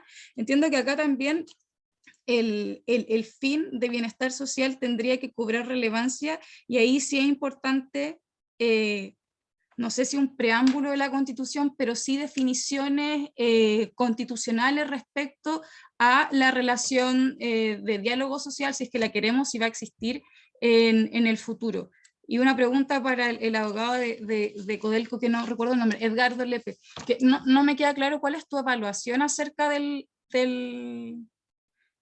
sistema que tiene Codelco. ¿Por qué? ¿En función de qué? Obviamente, en función de la acumulación de poder de los trabajadores y garantizar sus derechos colectivos. Si me pudiera aclarar cuál es tu opinión, si nos enfocamos desde esa perspectiva. Gracias. Gracias, Javiera. No sé, tenemos... quería Gustavo, no sé si está por ahí. Sí, Gustavo, tú querías hacer una participación, te pido que sea lo más breve para ir a una segunda vuelta. Para respuestas de las personas. En menos de 30 segundos. Dale nomás. Sí, lo prometo. Mira, lo primero es que me parece a mí que más allá de este tipo de webinar es súper interesante, la inclusión de más actores que más que representen a un sector privado o no, me parece que entre más amplio sea la visión, aquellos que están exponiendo y dando su visión es mucho mejor, digamos. Entre más colores tenga, es mejor, creo yo, en este tipo de discusiones. Lo segundo es que, claro, nosotros tenemos un problema cuando pensamos en modelos europeos, porque lo primero es nuestra economía. Nuestra economía tiene un problema serio, la matriz productiva tiene un problema serio en términos de crecimiento, y por lo tanto es bien difícil pensar en negociaciones ramales o cosas cuando tienes dentro de las empresas de una misma rama o tipo una heterogeneidad tal y una debilidad o fortaleza tal que hace francamente que ciertas condiciones puedan eventualmente ser inaplicables. Eso es lo primero. En ese sentido, creo yo que nosotros tenemos una realidad bien particular y por lo tanto yo creo que tenemos que circunscribirnos a eso. Y por último, solo mencionar que el tema laboral siempre es moneda de cambio para cualquier discusión política, y eso lo sabemos todos los que hemos estado metidos en este tema y hemos analizado, leído un poquito. Y uno de los temas más relevantes que creo que es el paradigma que hay que quizás intentar cambiar, no sé si a través de la Constitución, pero sí pensarlo, es justamente entender las relaciones laborales no desde el conflicto, sino que más bien de la cooperación. Yo creo que hoy día ese es uno de los obstáculos para llevar a cabo cualquier modificación en este tipo de cosas. Por eso que la cogestión de alguna manera tiene una especie de paradigma demoníaco, digamos, de algunos en términos de pensar de que la inclusión de los trabajadores en un directorio va a generar el acabose de una sociedad anónima o un directorio o una empresa. No es así. El trabajador no quiere perder su fuente laboral, no quiere quedarse sin trabajo, ¿no? Entonces, yo diría que eso es lo que quería solamente puntualizar. Muchas gracias. Bueno, muchas gracias, Gustavo. Negociación por rama es un tema que lo vamos a tratar en un futuro coloquio, porque es un temazo mayor, digamos, es el tema, digámoslo. Así que le adelanto que vamos a hacer eso y por supuesto que vamos a explorar un sistema posible para Chile. Yo lo veo muy inevitable a esta altura políticamente, eso que nos parecía tan lejano, pero viene lo más complejo y qué es lo que yo quise mostrar en participación. Una cosa es decir a grandes el eslogan en el que estamos todos de acuerdo y otro es bajar a tierra, y quiero destacar lo que están diciendo ustedes. Fíjense que el tema de la participación uno tiene que analizarlo desde la realidad sindical que tiene, del modelo sindical que tiene y cómo eso puede expresar esta idea de participación. Por eso que lo de Edgardo, y te doy la palabra a Edgardo, y yo también te refuerzo la pregunta que te hicieron, es, a ver, el caso Codelco muestra que tú dijiste que era positivo, que el sistema ha funcionado. Por supuesto que genera problemas y fricción en el mundo sindical, pero si alguien tiene aquí la solución para los problemas sindicales donde todos queden contentos, por favor dígala, porque yo no recuerdo un tema de materia sindical en que no haya conflicto. De hecho, si no hay conflicto, no es sindical, digamos, uno podría hacer esa definición casi, digamos. Yo más bien, aquí por supuesto que hay roce y hay pérdida, rechazo, pero también hay ganancias. Lo que uno tiene que aportar es cuáles son esas ganancias en relación a esos costos. Bueno, le doy la palabra a Edgardo y no sé si Daniela quiere intervenir también con las intervenciones tanto del Rafa como de la Javiera y de Gustavo. Edgardo. Gracias, José Luis. Oye, lo primero es agradecer la provocación del tema. A veces el día a día no nos permite mirar en perspectiva, ¿no? Y yo creo que en este momento que nos estamos repensando, replanteando y buscando cosas nuevas y nuevos bríos y horizontes para nuestro país, esto también hay que hacerlo. Si no lo hacemos nosotros desde el mundo más sindical, la verdad es que la verdad no vamos a esperar que alguien lo haga por nosotros. Muy propio del mundo sindical también. Yo quiero señalar y reafirmar, es positiva. Es absolutamente positiva. Mira, yo creo que voy a dar cosas muy, muy prácticas. La capacidad de tener un espacio de incidencia al nivel del gobierno central de una empresa, en condiciones similares a cualquier otro director que representa a los dueños del capital, en este caso la particularidad de una empresa estatal, ha permitido muchas cosas. Un nivel de información que normalmente los sindicatos no lo tienen. Es decir, cualquier dirigente de mediano para arriba, de preparación y dedicado a su trabajo, tiene un nivel de conocimiento de la gestión de su división y de Codelco en general completa. O sea, yo aprendo mucho, y créanme de verdad, cuando participo en reuniones sindicales, de directorio, que las participo todas. No solo de los temas propios de administración del sindicato, sino de los temas, se discute en la reunión de directorio temas de gestión de la empresa. No solo aplicar el beneficio, no somos un departamento de bienestar y que el día del minero y que el 1 de mayo y el regalo de final de año. Aquí se hace una gestión de los instrumentos colectivos, de los contratos colectivos, en términos generales, que son muy complejos y que significa de verdad gestión.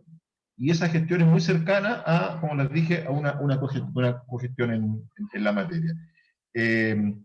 También respecto a la solución de conflictos. Es decir, aquí hay situaciones en 15.000 trabajadores propios y 35, 40.000 terceros, el nivel de discrecionalidad, nivel de posibilidad de vulneración de derechos es muy amplio. Y muchas veces, más allá de la situación puntual de que alguien efectivamente haya cometido una vulneración o esté coartando algún derecho, cuando se encuentra el problema, también se aborda desde un punto de vista estructural, ya sea a nivel divisional o a nivel corporativo, porque el mundo sindical tiene la capacidad de levantar desde un socio particular su sindicato base a llegar que ese tema esté establecido, se levante, se discuta y se resuelva en el directorio de la empresa. Cosa que es muy difícil pensar porque ya tu jefe directo ya lo maneja en la línea, que llegue a relaciones laborales es casi imposible, que llegue al gerente divisional sería impensable, y de ahí pasar al nivel corporativo sería algo impensado. Esto sucede, y sucede con una regularidad que de verdad es increíble. Ahí le hablé de las mesas del pacto, donde se aprovechan también de resolver situaciones como las que señalaba Javiera.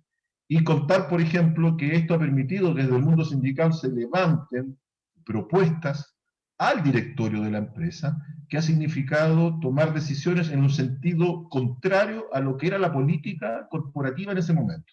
Y quiero ser muy particular, esta primacía de la externalización de los servicios, contarles que, por ejemplo, por intervención sindical, tomada a nivel de los sindicatos bases, de los equipos técnicos, los sindicatos que son bastante más, buenos en su nivel, también a nivel federativo, se ha llevado vía el representante de los trabajadores del directorio a proponer, por ejemplo, la internalización de ciertos servicios, o sea, la línea completa contraria a la moda de externalizar todo. Y temas, áreas de trabajo, funciones, contratos en lenguaje venero que estaban en terceros, en contratistas, hoy día se ejecuta por personal directo de Codelco, más allá de la aplicación propia de la ley de subcontratación. Decisiones de política de gestión ha significado internalización de determinadas funciones nacidas, propuestas financieramente, administrativamente, a nivel de recursos humanos, de gestión humana, desde el mundo sindical a través de la participación en el directorio de la empresa. La decisión, por ejemplo, de que Radomiro Tomic haya sido una división separada de Chuquicamata es una decisión también del mundo sindical. El directorio de aquella época quería una división completa.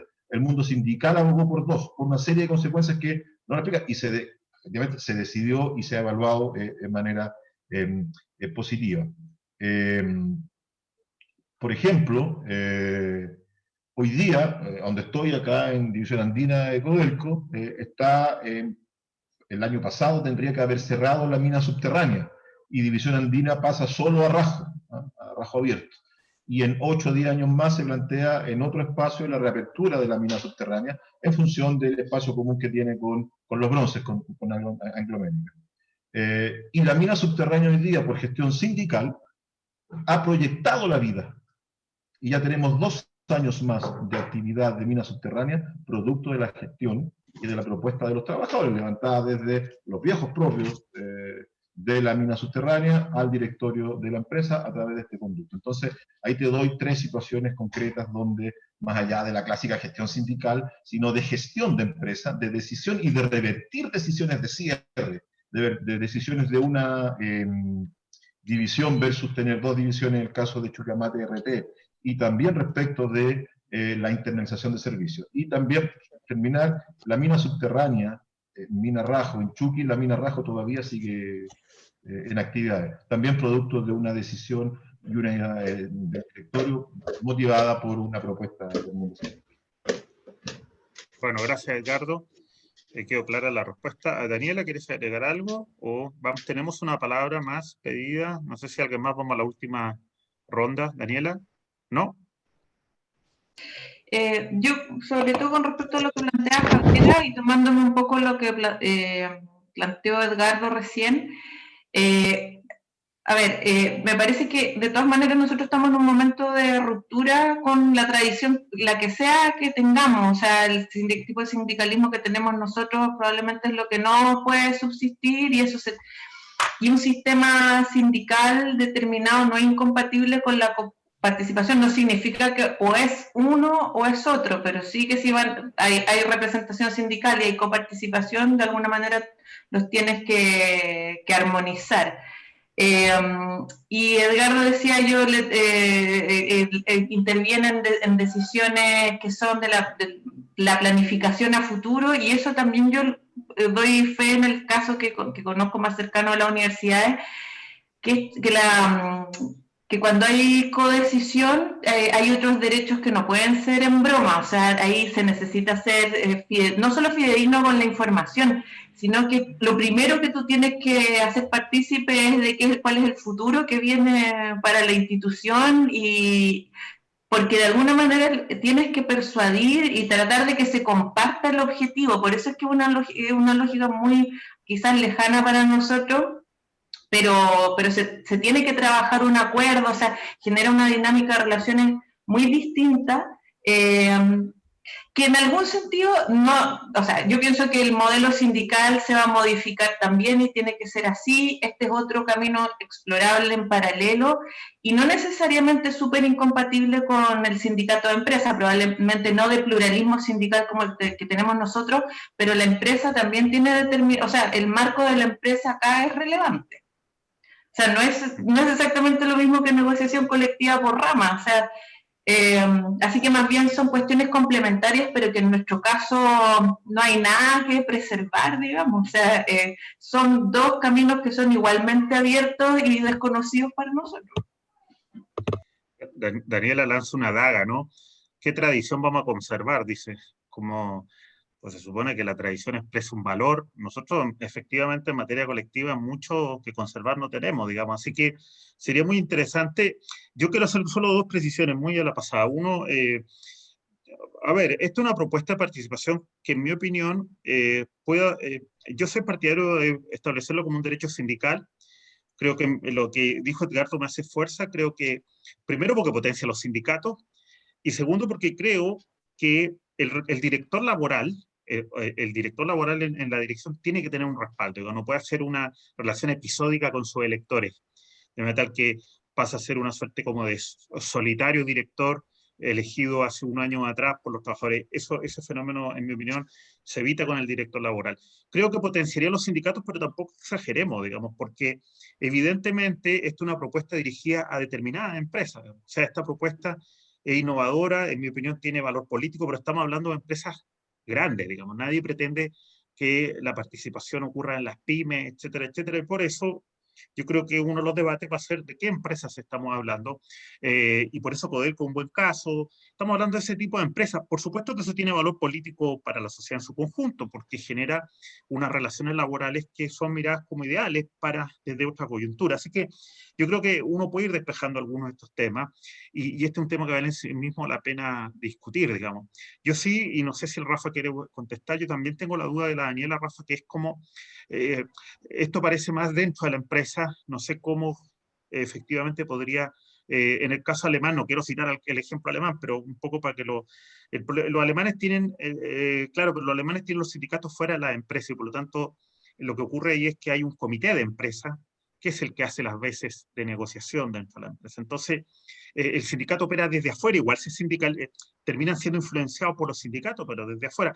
En nuestro caso, en mi opinión, el problema es que tenemos muchos sindicatos. Quizás sea la posibilidad de abrir o de incorporar la figura del sindicato más representativo, que yo, por otro lado, sostengo. No hay forma de fortalecer el sindicalismo chileno sin el sindicato más representativo.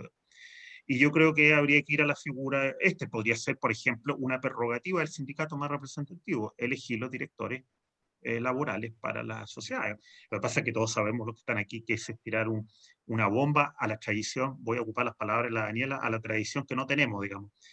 Que sí tenemos, pero que yo creo que no queremos mantener, digamos, que es que una fragmentación entre muchos sindicatos, a veces en guerra, como nos contaba aquí mismo, a veces en guerras fraternales o no, propio a la vida sindical. Quizás esta sería una opción para incorporar al sindicato, para ir legitimándolo como figura.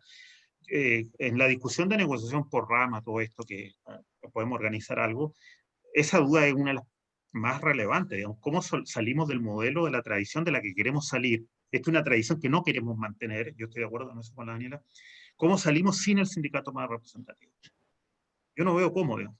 No veo cómo, por ejemplo, podemos ir hacia potenciar al sindicato si es que seguimos manteniendo 4 o 5 sindicatos en la misma unidad de negociación. Pero bueno, es parte del debate que se viene.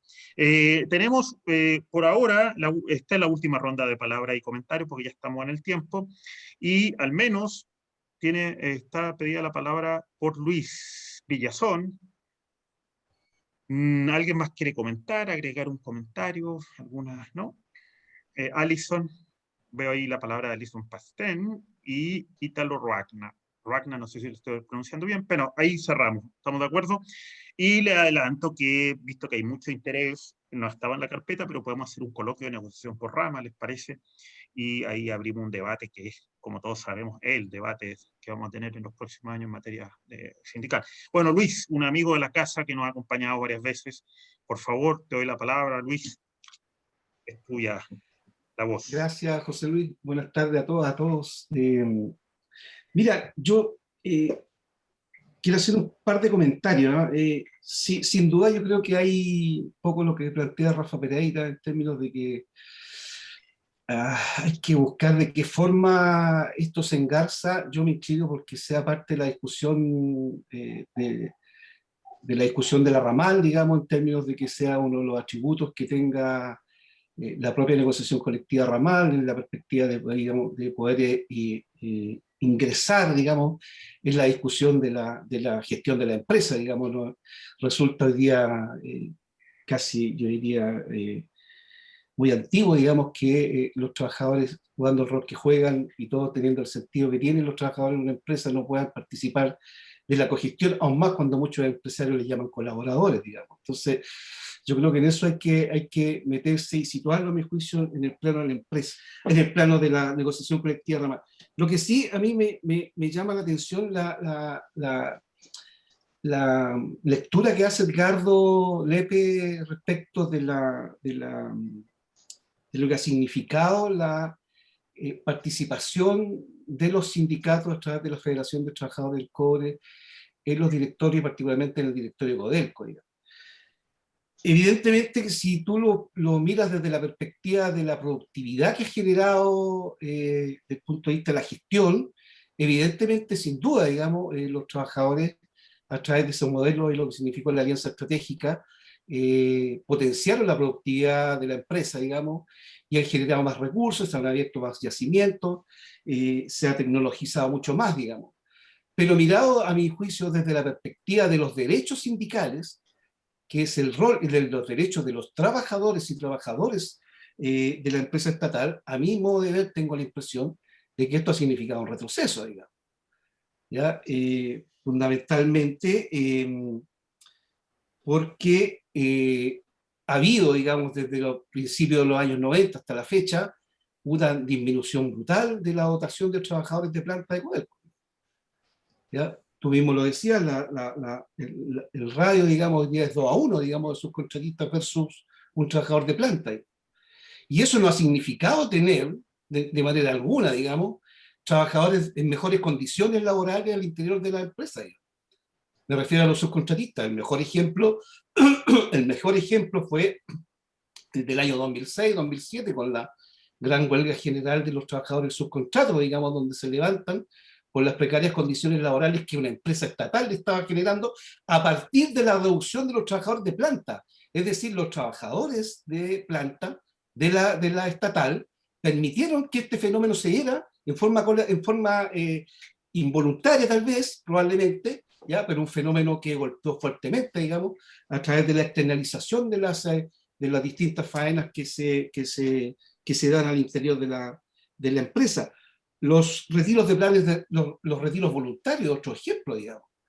¿Ya? O sea, las condiciones evidentemente se negociaban con algunos de los sindicatos de la empresa, ¿ya? Pero al final la empresa los termina imponiendo, digamos. ¿Ya?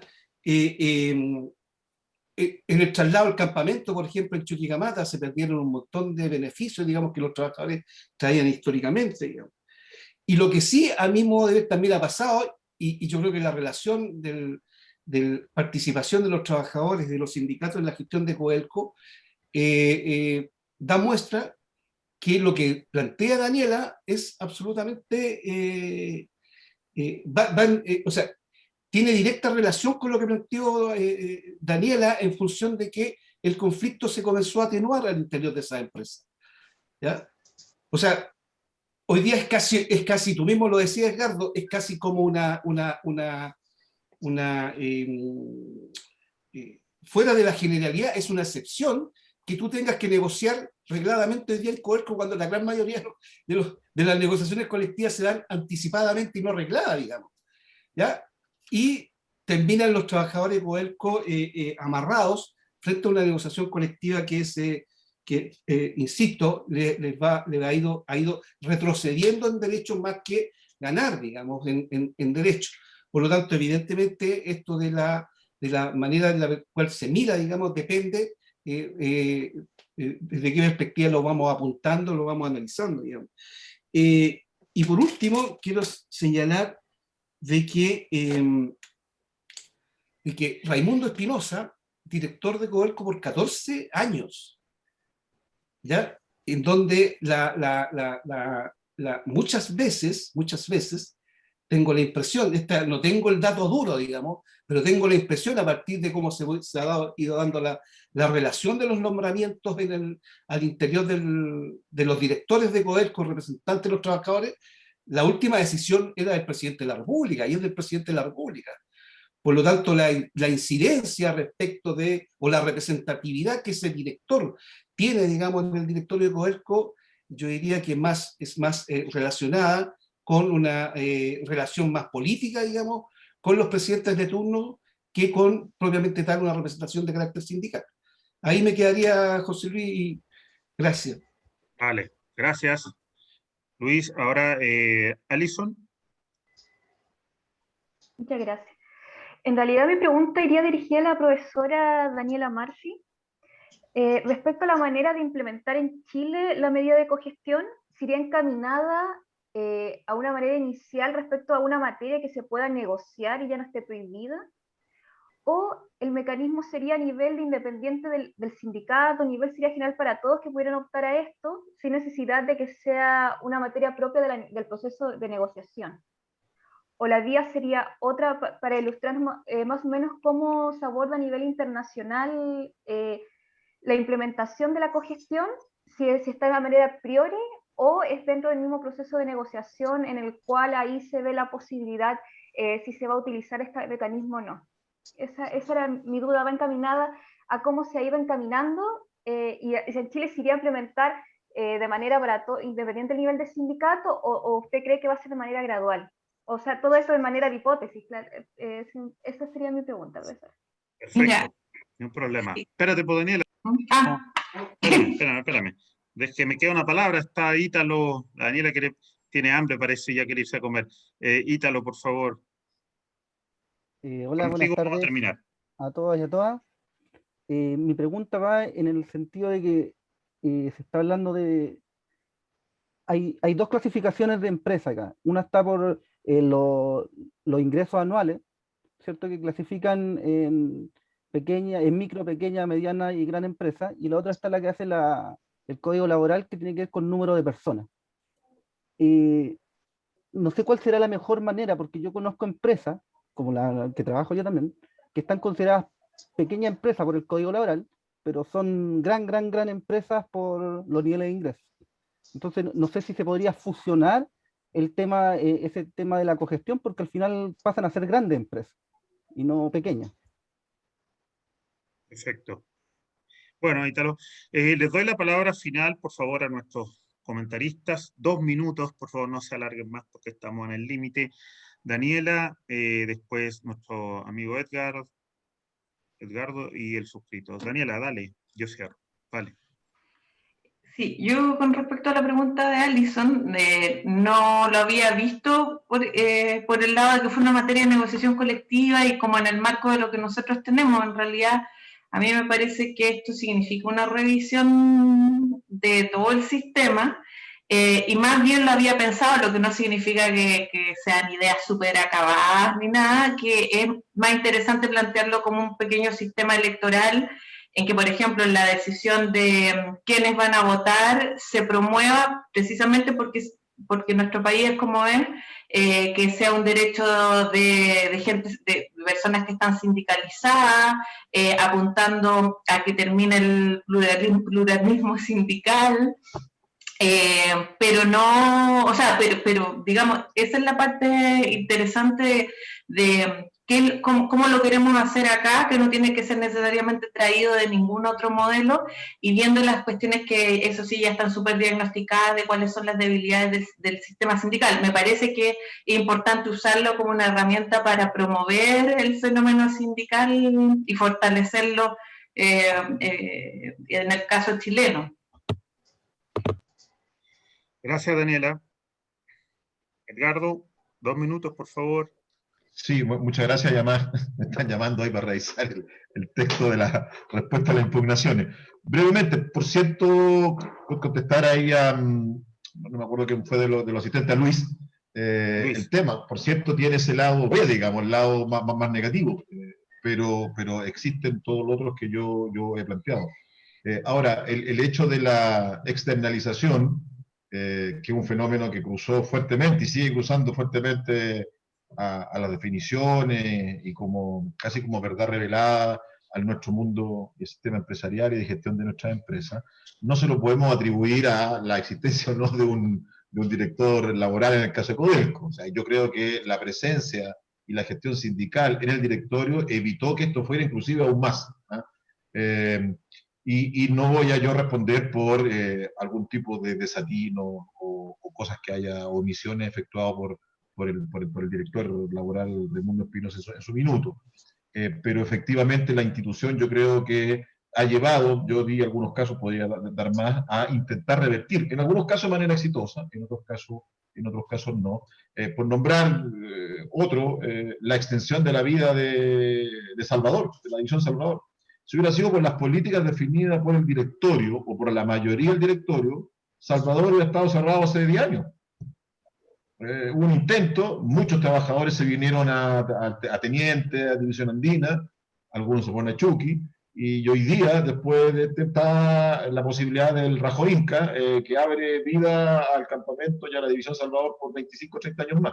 Entonces, claro, no ha solucionado el tema estructural, de la manera de entender en nuestro país la producción y entender de alguna precarizar muchos de los derechos a través de la externalización, y también, por qué no decirlo, y eso es responsabilidad también del mundo sindical, la precarización de algunos beneficios a través de quiebres dentro del propio sindicato, ¿no? O sea, este beneficio se mantiene hasta ciertos trabajadores ingresados tal año, y los trabajadores ingresados del año para adelante no, que ha sido una manera también de que el mundo sindical, equivocado o no, ha visto de mantener o prolongar un poco más en el tiempo algunos beneficios que, en comparación al resto de los chilenos, aparece efectivamente en un estándar muy superior.